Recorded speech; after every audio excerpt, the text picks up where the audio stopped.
Good morning dear student solid state की next class के अंदर आज का जो इंपॉर्टेंट टॉपिक है, वेरी इंपॉर्टेंट टॉपिक डाल दीजिए, एग्जाम्पल ऑफ सॉलिड। यहां से बोर्ड के अंदर कई बार क्वेश्चन पूछा गया है। ठीक है, अब देखिए भाई होता क्या है, एग्जाम्पल ऑफ सॉलिड को ज्यादा प्रॉपर बोलेंगे तो एग्जाम्पल ऑफ क्रिस्टेलाइन सॉलिड, क्योंकि हम लोग क्रिस्टेलाइन सॉलिड का क्लासिफिकेशन डिस्कस कर चुके हैं प्रीवियस क्लास के अंदर। 4 टाइप का क्लासिफिकेशन बताया था, ध्यान से देखते जाइए, एक बार रिवाइज कर लें। फर्स्ट कौन सा था? मॉलिक्यूलर को 3 टाइप से क्लासिफाइड किया था, पोलर, नॉन पोलर, और थर्ड कौन सा था? Hydrogen bonded. नेक्स्ट है आयोनिक, नेक्स्ट है कोवेलेंट, और कोवेलेंट को आप लोगों ने क्या बोला था? नेटवर्क। ठीक है, और लास्ट कौन सा था? मेटालिक। ये आप लोगों ने सॉलिड यानी क्रिस्टलाइन सॉलिड का क्लासिफिकेशन स्टडी किया था। आज ध्यान रखना, बिल्कुल एग्जांपल ओरिएंटेड क्लास है, एग्जांपल मैं आप सब लोगों को बता दूंगा। देखिए भाई, मेटालिक सॉलिड की अगर हम बात करें तो मेटालिक सॉलिड तो जितने भी मेटल्स हैं दुनिया में वो सारे कैसे एग्जाम्पल शो करेंगे? मेटालिक क्रिस्टलाइन, आयरन हो गया, कॉपर हो गया, एल्यूमिनियम हो गया, एजी हो गया, जो भी मेटल्स हैं, तो इसके एग्जाम्पल जनरली एग्जाम में पूछे भी नहीं जाते, क्योंकि मेटल तो सबको ही पता है कौन कौन सी मेटल्स हैं। कोवेलेंट के एग्जाम्पल बहुत ज्यादा पूछे जाते हैं, आयोनिक के नहीं पूछे जाते। अब आयोनिक में क्या होगा? जैसे मैंने बता दिया था, Na+Cl- आयंस, MgCl2, एक मेटल होगी तो एक नॉन मेटल होगी, समझ में आता है? तो मेटल नॉन मेटल के अंदर आयोनिक बॉन्ड बन जाएगा, मेटल ट्रांसफर करेगी इलेक्ट्रॉन्स को। ठीक है, तो अब हमारा जो मेन फोकस रहेगा आज की क्लास में कोवेलेंट नेटवर्क पे और जनरली मॉलिक्यूलर। यहां से क्वेश्चन 100% आता है। अब देखना क्या है यहां पे, देखिए मैंने एक कंपाउंड लिखा है HCl, ध्यान से सीखते जाइएगा भाई। जो ये HCl है, ये HCl में एक तो हाइड्रोजन है और एक क्या है? क्लोरीन है। आप लोगों को पता है कि क्लोरीन की इलेक्ट्रोनेगेटिविटी क्या है? हाई। तो इलेक्ट्रॉन इधर क्या हो गए? शिफ्ट। तो इस पे क्या चार्ज आ गया है? नेगेटिव। तो इस पे स्लाइटली क्या आ गया है? पॉजिटिव। अब क्या देखें, एक मॉलिक्यूल किसी एक एलिमेंट जिसकी इलेक्ट्रोनेगेटिविटी ज्यादा थी उसकी वजह से यहां पर डाइपोल क्रिएट हो गया है। तो मैंने आपको लास्ट क्लास में बताया था ना, इसमें कौन सा इंटरेक्शन होता है? Dipole dipole interaction. तो पोलर का एग्जांपल हो गया HCl। ठीक है, अगला एग्जांपल देख लो, NH3 की अगर हम बात करें, चलो NH3 हम हाइड्रोजन में ले लेंगे, और भी देखिए जिसका डाइपोल, बहुत से कंपाउंड्स हैं ऐसे, जैसे मैंने आपको कई बार लिखा है CH3Cl। अब देखना जरा, यहाँ चारों तरफ 3 हाइड्रोजन वैलेंसी सेटिस्फाइड हो रही है और 1 कौन है? क्लोरीन। समझ में आ गया? तो ये ऑक्सीजन जो है, ये क्लोरीन जो है, ये इलेक्ट्रॉन को इधर शिफ्ट कर लेगा, क्लोरीन जो है इलेक्ट्रॉन शिफ्ट करेगा, तो इस पे स्लाइटली पॉजिटिव, इस पे स्लाइटली नेगेटिव। तो बताइए, पोलर में कोई डाउट नहीं है, एक एलिमेंट ऐसा होगा जिसकी इलेक्ट्रोनेगेटिविटी क्या होगी? हाई, वो इलेक्ट्रॉन शिफ्ट करेगा और चार्ज आ जाएगा उस पे नेगेटिव। नॉन पोलर की बात करो, आप मुझे बताइए, खुद से सोचकर बताना, I बॉन्ड I, इसमें इलेक्ट्रॉन किधर शिफ्ट होंगे? सर इलेक्ट्रॉन उधर शिफ्ट होते हैं जिधर इलेक्ट्रोनेगेटिविटी एटम की हाई होती है, लेकिन यहां तो दोनों के दोनों इलेक्ट्रोनेगेटिविटी दोनों की सेम है, तो इलेक्ट्रॉन किधर भी शिफ्ट नहीं होंगे, मींस पोल नहीं बनेंगे, मींस ये कैसा हो गया? Non polar. बताइए, I2 के बाद H2 में क्या होगा? सर सेम केस है, H और H। बस यही एग्जाम में क्वेश्चन पूछा गया कि H2 किस टाइप का क्रिस्टलाइन सॉलिड है, तो answer will go what? Non polar, molecular, crystalline solid. पूरा आंसर देंगे क्योंकि आप पूरा पढ़ रहे हैं। आगे देखिए Cl2, बताइए, Cl बॉन्ड। नेक्स्ट, इस तरह से एक वर्ल्ड फेमस एग्जांपल देखिए, CCl4। ये बहुत इंपॉर्टेंट है, इसको मैं थोड़ा सा एक्सप्लेन करूंगा। देखिए CCl4 में फिर हमें ऐसा लगता है, क्या बच्चे रट लेते हैं कि सर क्लोरीन आ गया, क्लोरीन इलेक्ट्रॉन शिफ्ट करेगा, नेगेटिवली चार्ज उस पर आ जाएगा। बहुत सही बात बोली आपने, लेकिन आप खुद से सोचिए, क्लोरीन इधर इलेक्ट्रॉन शिफ्ट कर रहा है, जितना इलेक्ट्रॉन इधर शिफ्ट हो रहे हैं उतने इधर हो रहे हैं, मतलब net resultant dipole movement cancel out, जितना ऊपर उतना ही नीचे, net resultant dipole movement will 0। ठीक है, तो बताइए सबसे important example, CCl4 is a polar और नॉन पोलर? Non polar. इसको आप लोग बहरूपिया कह सकते हैं, बहरूपीय क्यों कह रहे हैं? क्योंकि ये दिखता कैसा है? पोलर, लेकिन एक्चुअल में ये है क्या? ये एक्चुअल में नॉन पोलर का एग्जांपल है, ध्यान रहेगा। क्यों? क्योंकि क्लोरीन की जो जियोमेट्री है, क्लोरीन का जो डायमेंशंस है, वो एक दूसरे के डाइपोल मूवमेंट को कैंसिल कर रहा है। इस वजह से ध्यान रखिएगा, CCl4 एग्जांपल जेई में भी पूछा जा चुका है। तो ये जो CCl4 है, ये CCl4 एक्सेप्शनली नॉन पोलर है। वैसे तो पोलर होना चाहिए क्लोरीन की वजह से। चलो नेक्स्ट देखिए, CO2 के बारे में आपका क्या कहना है? सर ऑक्सीजन की इलेक्ट्रोनेगेटिविटी हाई है, बहुत सही बात है। इलेक्ट्रॉन इधर शिफ्ट हो जाएंगे, इलेक्ट्रॉन इधर शिफ्ट हो जाएंगे, एक दूसरे के डाइपोल मूवमेंट को क्या कर दिया? Cancel out. तो CO2 is the another example of non polar molecular crystalline solid. ठीक है भाई, आगे चलते हैं। हाइड्रोजन बॉन्डेड, हाइड्रोजन बॉन्डेड पहचानना बड़ा आसान होता है। कैसे?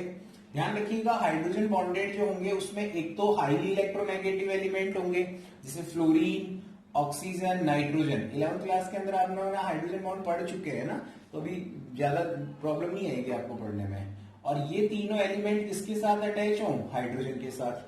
सच as H2O is hydrogen bonded. Why?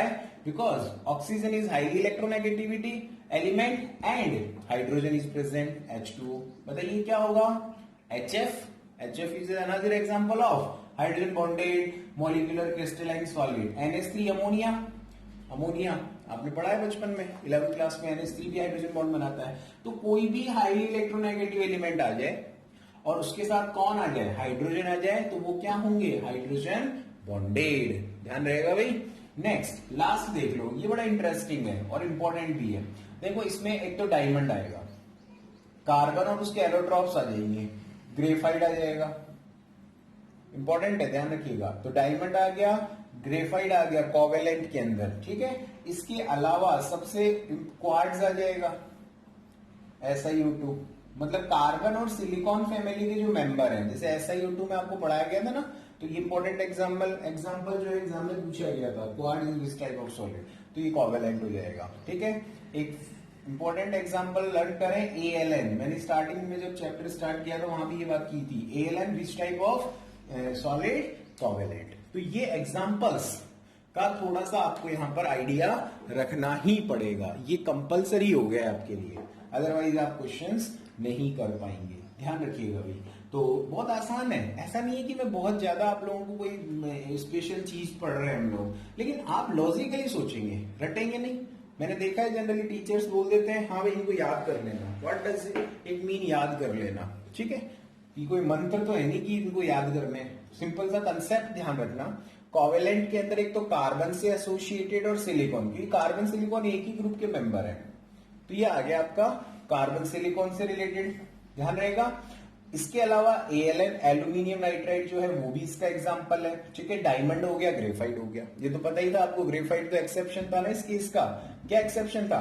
ये सारे के सारे जो होते हैं कोवेलेंट कैसे हैं? ये बैड कंडक्टर ऑफ इलेक्ट्रिसिटी है, लेकिन ग्रेफाइट कैसा है? ग्रेफाइट कैसा होता है आप लोगों का? गुड कंडक्टर होता है, ये पढ़ा चुका हूं मैं। तो जब डायमंड आ गया, ग्रेफाइट आ गया, तो डायमंड तो उसका भाई है, वो भी आएगा वहां पे, डायमंड ग्रेफाइट दोनों साथ में, याद रख लिए या ध्यान रख लिए।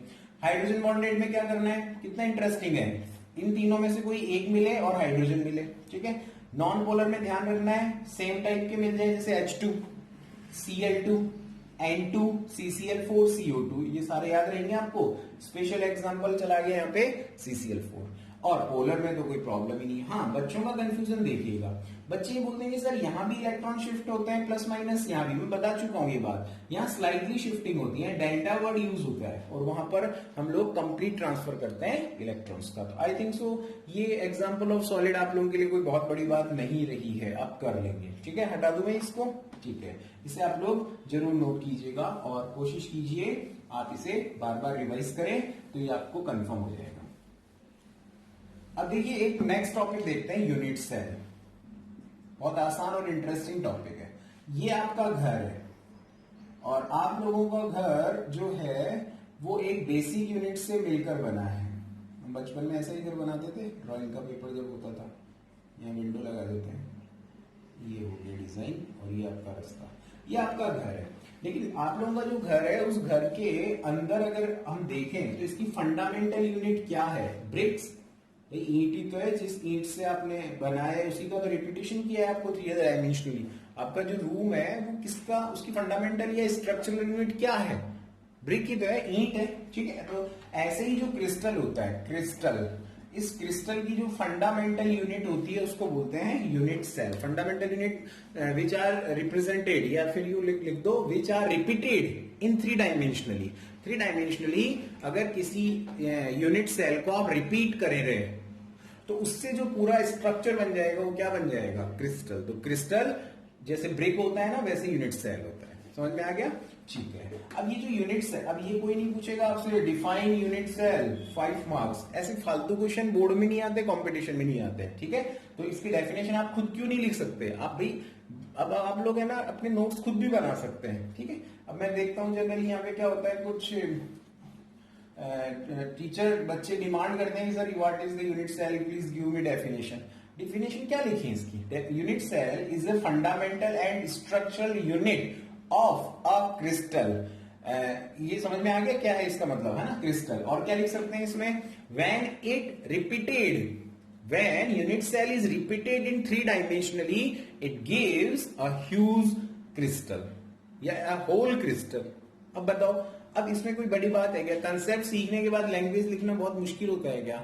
नहीं होता, प्लीज। चलो, अब यूनिट सेल की बात करें तो इसमें अगला टॉपिक आप लिखेंगे very important, parameters. Parameters of unit cell. मतलब सर पैरामीटर्स का मतलब होता है कि यूनिट सेल में क्या क्या क्वांटिटी आप पढ़ रहे हैं, है ना, क्या क्या फिजिकल क्वांटिटी है। तो देखना जरा, मैं एक यूनिट सेल बना रहा हूं, ये एक यूनिट सेल बना लेता हूं। ये क्यूब क्रिस्टल है, क्यूब का एक क्रिस्टल था और उस क्यूब के अंदर ये एक यूनिट सेल है, ठीक है।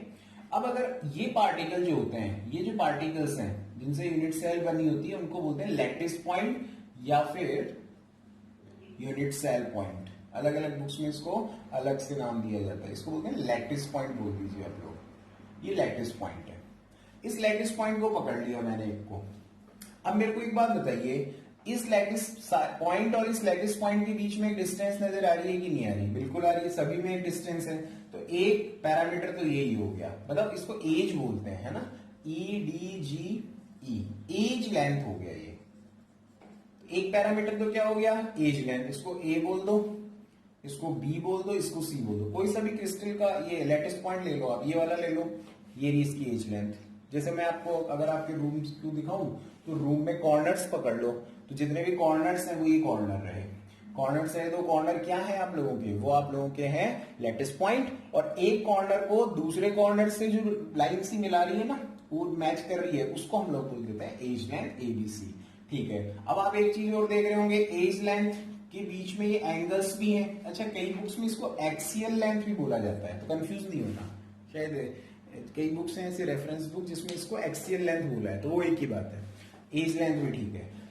अब देखिए, ये जो एज लेंथ होंगी इनके बीच में एंगल नजर आ रहा है, उसको बोलते हैं हम लोग एक्सियल एंगल। कितना आसान है, एक्सियल एंगल। उसको हम लोग अल्फा बीटा गामा से रिप्रेजेंट कर देते हैं। बताइए इसमें क्या हो गया? तो पैरामीटर्स क्या हो गए? दो टाइप के पैरामीटर्स हो गए। ये क्वेश्चन मेरे को अजीब लगा, ये बोर्ड में पूछा गया था, write the parameters of unit cell. But जब नहीं पढ़ा होता तो हमारे लिए क्वेश्चन भी महाभारत हो जाती है, ठीक है। तो दो हो गए, एक तो हो गया एक्सियल लेंथ, जिसको आप लोग क्या लिखते हैं? ABC, कोमा लगा देंगे। और दूसरा क्या हो गया? एक्सियल। एक्सियल क्या हो गया? एंगल। और इसको क्या लिखते हैं? Alpha beta gamma. ये चीज आपको पता होनी चाहिए। तो ये आज की क्लास हम यहीं तक रख रहे हैं, जिसका प्रॉपर रिवीजन आप लोग कल जरूर करेंगे, ध्यान रखिएगा अभी, ठीक है। पैरेलली हम लोगों की क्लासेस चल रही है। अगला एक सॉल्यूशन चैप्टर कंप्लीट हो चुका है, सॉलिड स्टेट हम लोग पढ़ रहे हैं, और पैरेलली एक चैप्टर और चल रहा है अभी, कोऑर्डिनेशन केमिस्ट्री। पढ़िए ध्यान से, अच्छा पढ़िए, अच्छा रिवाइज कीजिए। Thank you so much.